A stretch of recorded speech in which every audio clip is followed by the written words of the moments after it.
His dream was to become a chef, but at the age of 14, Nicholas McCarthy was astonished by the beauty of the piano. Now he is the only left-hand only pianist in history to graduate from the Royal College of Music in London, and has since travelled the world playing this instrument.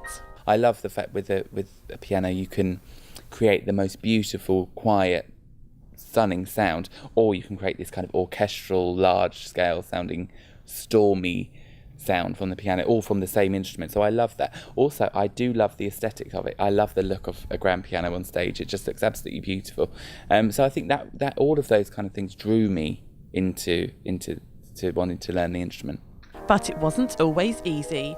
Born with only one hand, Nicholas was told he would never make it as a successful pianist. I had my fair share of knockbacks being a left-hand alone pianist.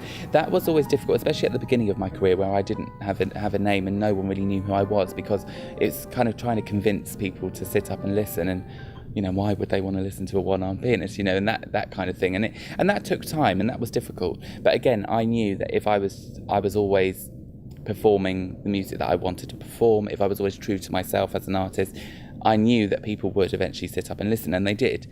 Nicholas practices 3 hours every day and learns all of his performances by heart, and he believes it was this dedication that led him to succeed.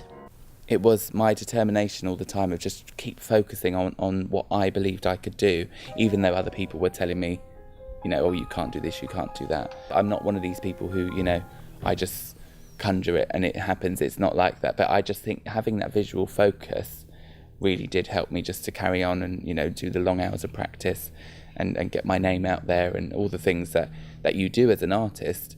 I think that visualization helped hugely. The piano is typically played with 2 hands, so how exactly does Nicholas perform using only his left hand? I play repertoire which is specially designed and specially composed for the left hand alone, and obviously I was born without my right hand, so I have my left hand. So left hand alone piano music originates from the 19th century, which obviously then hugely expanded my repertoire and enabled me to have pieces like the one I'm going to be performing in Cambridge on Saturday. Nicholas has performed in China, Japan and Kazakhstan, to name a few, but has always been drawn to Cambridge for its musical appreciation. Cambridge for me is obviously such an important cultural city. I think that's why for me as an artist it's so exciting to return to Cambridge, and whenever I get invited to perform, it's always an exciting thing because I know the appreciation for the arts is there, and that's nice for me as an artist to go to somewhere like that. Nicholas will perform a piece called Diversions by British composer Benjamin Britten, which will mark the 75th anniversary of the composition's debut during World War II.